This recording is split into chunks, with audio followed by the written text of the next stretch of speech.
This week, I get the pleasure of interviewing you, Ashley. I'm so Yay! excited. I'm in this episode. I'm going to ask you some questions and hopefully pull out some juicy bits to let our audience know a little bit more about who you are. If they've been listening for 3 seasons, they probably have a pretty good idea, but I'm sure there are some nuggets that they don't know. So if you're Let's ready, dig I'm in. ready. Let's I'm go. ready when you are. Okay, Ash, you ready? Hot Yes. seat. Here Hot we seat. go. All right. So we all know that you're very passionate about all things organizing. Yes. I know for a fact that bins, I have learned from Ashley that bins do not make things organized. Nope. Although I did see another organizer on Instagram post that bins are the key to success. So I kind of giggled about that. Um, but have you always been passionate about organizing things and putting things in boxes? No, actually. And my mom will be the first person to tell you that this is probably the last thing she would have guessed for me in life, just because I was such a sloppy kid. I mean, I was one of those people that I could probably lose my cat in my bedroom. Um, but I like to see everything that I had, and I was just kind of lazy, just kind of complacent. Like, it didn't matter to me if my clothes were hung up, and so they were just fine on the floor. It's not like that I wanted to disobey my mom. It was just the way that it was. And I think the shift happened when I went to college. And I realized, mom wasn't there for me, that this really was Mm, on my own, that I didn't have anybody there to hold my hand or to hold my feet to the fire and, do my dishes for me and things like that. And so I tidied up, I cleaned up, and I decided that I really liked the way that my drawers looked when my socks were folded and my underwear was over here and my bras were laid up in a line, like how you buy them at the bra store. And I really liked the way things looked that way and how easy it was to get ready in the morning. And that's when I started with the passion of keeping things organized.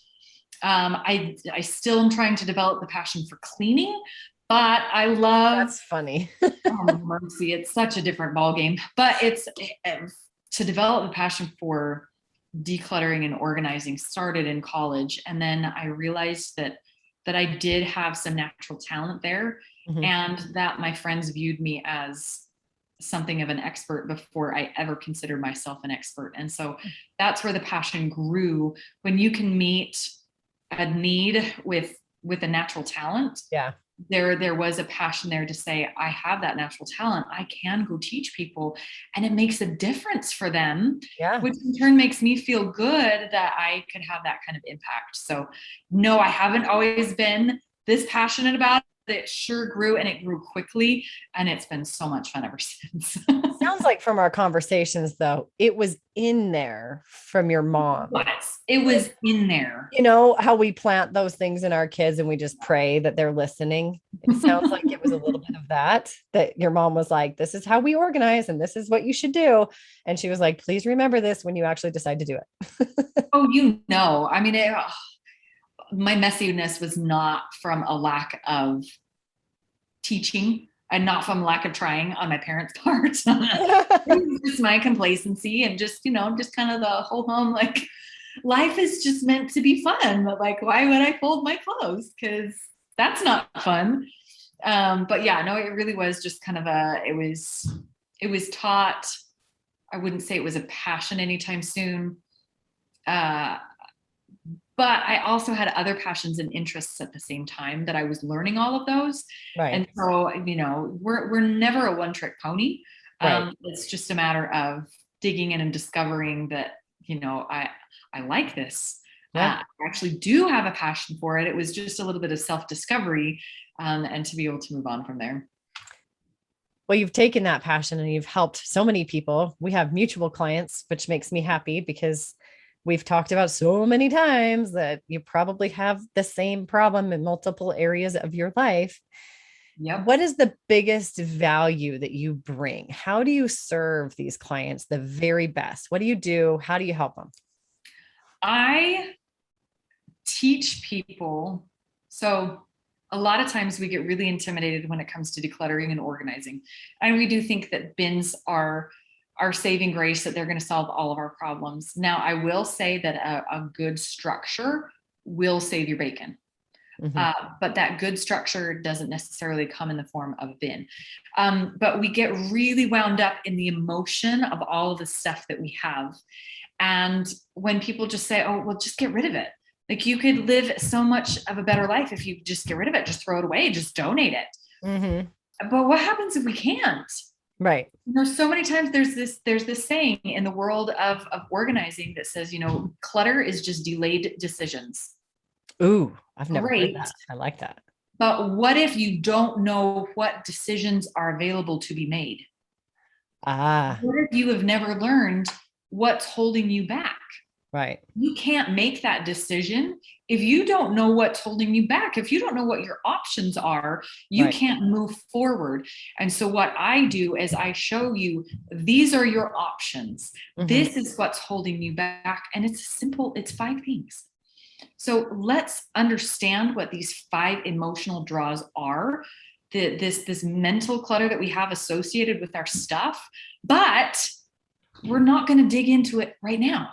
Take a really unemotional, logical approach to what's going on, and only at a very specific time are we going to integrate the emotion into what's happening. And so I am different in that I'm not going to come in and make your home look Pinterest perfect. I'm not going to dig into, the life coach aspect of, tell me what this means to you. I'm kind of that bridge in between where I can say, look, I can tell that you are emotionally connected to this, but it's too soon. It's not yet. Hold back. There is a whole system and a process that you can jump into before we get to the emotional side. It's going to serve you so much better. And so it's this really fast, it's called the speed method of decluttering and organizing. We do it at the same time, and it's non-emotional. And so I show you what decisions you need to be making when it's appropriate to make them. Interesting. And that's where we get mixed up, and that's where most organizers kind of mix it up or don't dig into enough. How do we get this system that you speak of, this amazing system? I mostly work in homes, but for people who are across the country, that doesn't necessarily help. So I do some online coaching. Okay. I'm sorry. We're going to have to push pause. We're going to edit this because I have children in here crawling across the floor. Let me push pause.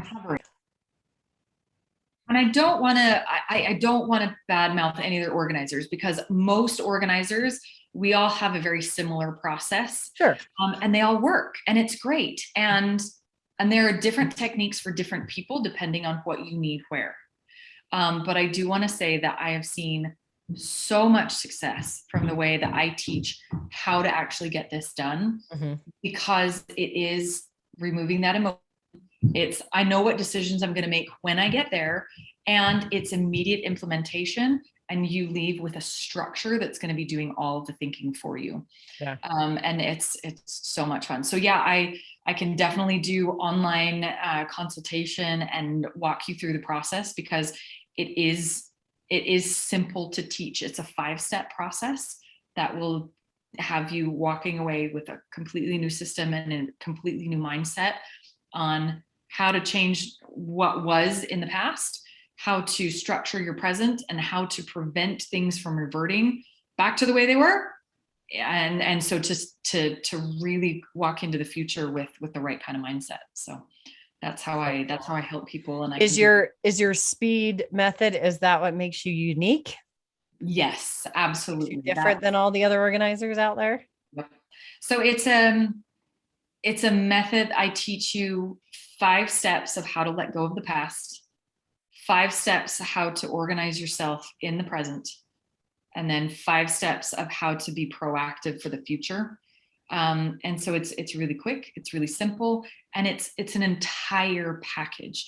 So when I hear people say, does it bring you joy? That's great, and that's a very important component, but it's one of the 5. Yeah, it's only one, and that's only one part to one step. Right. You have the past, the present, and the future to think about when we're talking about a fully integrated model of organization. And so if you're basing your organization on solely if it brings you joy, you're probably missing out on a whole lot more that's holding you back, or that is launching you into areas that you don't need to go. Yeah. And so I teach that differentiation between me and other organizers is I teach a much more complete model of organization. It's not complex by any means. Mm-hmm. It's just complete. And this was based on, so this is kind of the weird part about my brain. I was digging into organizing. I had been in organizing for about 2 years is all at this point. And I thought, oh my word, how can I help people when every single person that I talk to has a different reason as to why they can't let go of this stuff? Mm-hmm. They're so attached to their clutter. Like, this is going to wear me out before I really even start getting traction. And so I thought, you know what, here's what I'm going to do. I'm going to sit down and I'm going to write down every single excuse that everybody has ever given me as to why they can't let go, as to why they're still holding on to something. Yep. I'm going to see if I can find a pattern. And so I did. I sat down and I wrote down all of these excuses, page after page after page after page, of all of these reasons as to why somebody couldn't let go. And then I cut them out. It was like the whole perfect mind scenario where you had like all these cutouts and there were like lines drawn between them all and they were all color coded.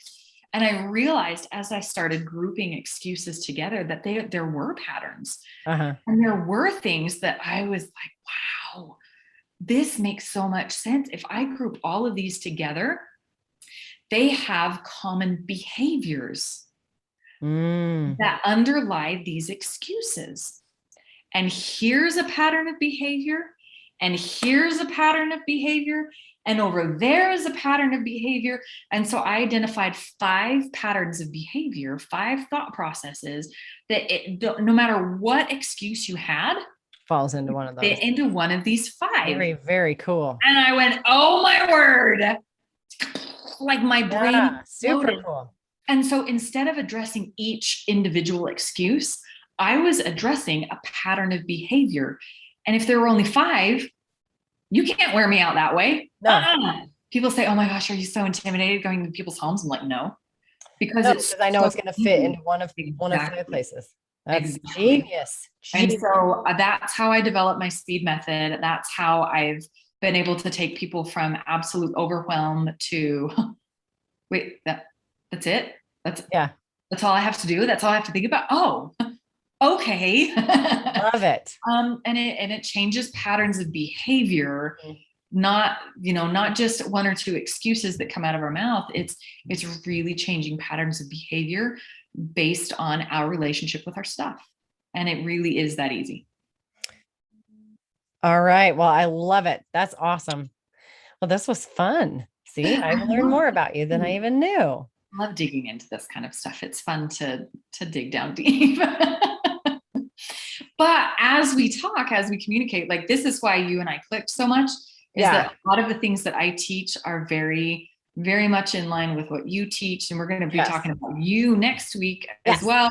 But I love how we can take the strengths that each one of us has and put them all together and build remarkable people. So the women that we coach, that we work with, they're all remarkable people already. They just need a little bit of refinement. And don't we all? I mean, we've already talked about, the coaching that Heather and I have dug into, and the therapies and stuff like that. And that's why we do what we do, because we recognize that improvement is possible, and everything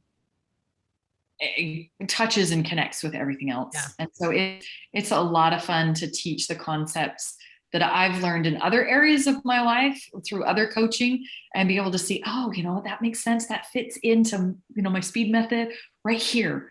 And it's really fun to dig in that way. So I love teaching people the method.